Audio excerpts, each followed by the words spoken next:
Bom dia! Hoje é dia 21 de março de 2021. Hoje é o primeiro dia do outono aqui na Santa Catarina. Estou em Biguaçu e aqui subi no Morro do Boa Vista. Olha lá. Aquele mar lá embaixo já é Biguaçu, a Praia João Rosa. Lá já é Três Riachos, Sorocaba, e mais para trás é Antônio Carlos e diante. Eu fui até mais na frente e retornei. Mas eu queria deixar um versículo bíblico nesses dias que nós estamos passando, que é muito importante, que fala sobre o tempo, trata sobre o tempo. Salomão, em Eclesiastes, capítulo número 3, ele fala muito sobre o tempo.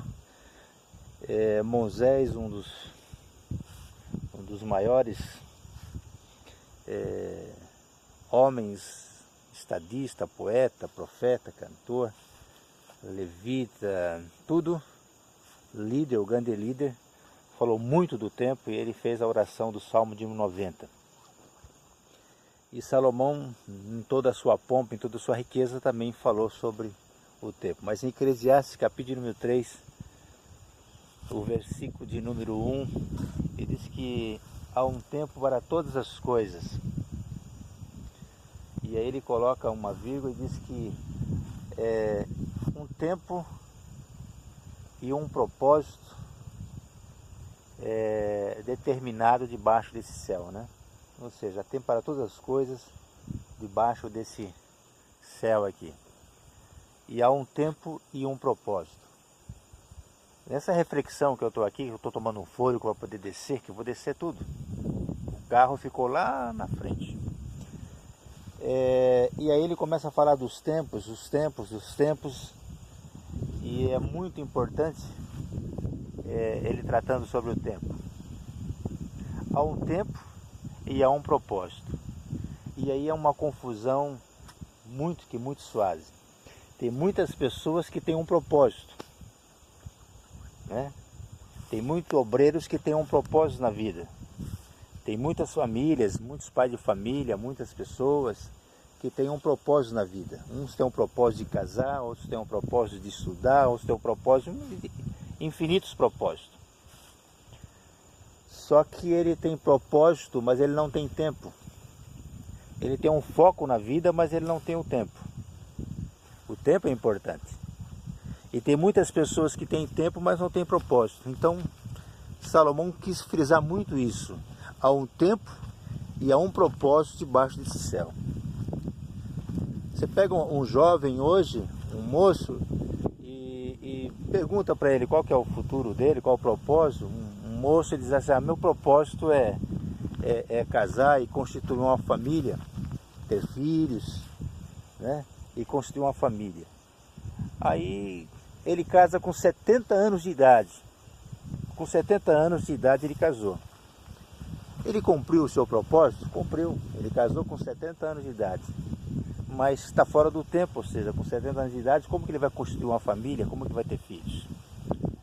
Então, ele tem um propósito, mas não perdeu o tempo. Então é muito importante. É muito importante o tempo. O tempo de você refletir, o tempo de você parar, né? Então, se você está de carro, seu tempo passa rápido, você não consegue prestar atenção. Se você vai de moto, você não consegue prestar muita atenção nas coisas. Se você está de bicicleta, você também está numa velocidade mais rápida e você não presta atenção em detalhes. Quando você está de a pé, é mais demorado, é cansativo, mas você começa a olhar os detalhes. E a vida está nos pequenos detalhes. Então é muito importante, nesse momento que nós passamos, de sabermos o tempo, de sabermos a riqueza que é o tempo. O apóstolo Paulo, ele fala que o tempo é muito rico, o tempo vale muito dinheiro, e o tempo ele passa. Você consegue recuperar, nós estamos passando por uma pandemia, você consegue recuperar a questão financeira, ou seja, podemos cair num blackout financeiro e podemos levantar de novo, né? Podemos perder algo e adquirir algo. Só que o tempo, nós não conseguimos recuperar o tempo. O tempo passa e você não consegue recuperar. E Ele cria tempo para todas as coisas. E muitas pessoas passam pela vida e quando vê já passou o tempo, perdeu o tempo. Então, essa reflexão. Tem muitas pessoas que têm um propósito, mas não tem tempo para cumprir o propósito. Tem muitas pessoas que têm um projeto de construir algo, mas ele não tem tempo para projetar aquele algo. Tem muitas pessoas que têm um propósito de ser um grande pregador, mas ele não tem o tempo para estudar a Bíblia, para estudar, para meditar, para orar, para buscar, né? Para aprender, para sentar numa escola dominical, para ouvir o seu pastor falar, para prestar atenção no que os pais estão dizendo, falando, estão direcionando. Ou seja, ele não tem esse tempo, mas ele quer ser um pregador, ele quer ser um doutor, ele quer ser um grande empresário, mas ele não tem esse tempo, ele quer passar, e não conseguimos passar, dar um passo no tempo. O tempo se vive segundos e frações de segundo, né? Às vezes essas pessoas que estão passando agora por esse problema de uma dificuldade agora, que essa infecção, que a medicina ainda não conseguiu, porque só Deus que pode fazer algo.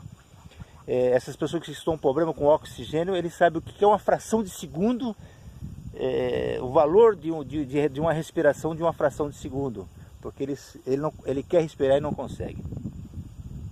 Então o tempo é muito importante. Aí tem pessoas que têm o tempo, mas não tem propósito. Ele anda perdido no vago, no vento. Ele vai aonde que os outros mandam. Ele acompanha o que os outros fazem. Ou seja, ele tem um cabresto. Ou seja, ele não se libertou do cabresto. Ele anda perdido no tempo, sem um propósito, sem um foco na vida. Quando vê, o tempo foi e os propósitos foi.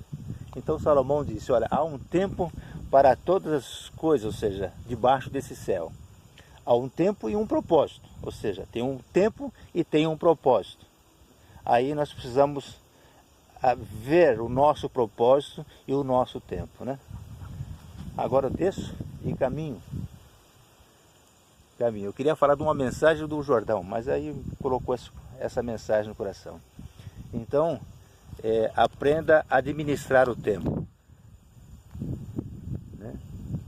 Aprenda a saber o seu foco e o seu tempo. Né? Tem gente que quer fazer as coisas antes do tempo. Tem filhos que querem ser dono de casa, dono da família, dono dos pais antes do tempo. Né? Tem um tempo dele crescer, amadurecer e ser pai e educar. Né? Então, tem mães e pais que voltou no tempo, ou seja, os filhos que mandam, e infinitas coisas. Mas um tempo e um propósito. Tá? Isso é importante. Um abraço. Vou descer. Subir é difícil, descer também é difícil. Vamos embora.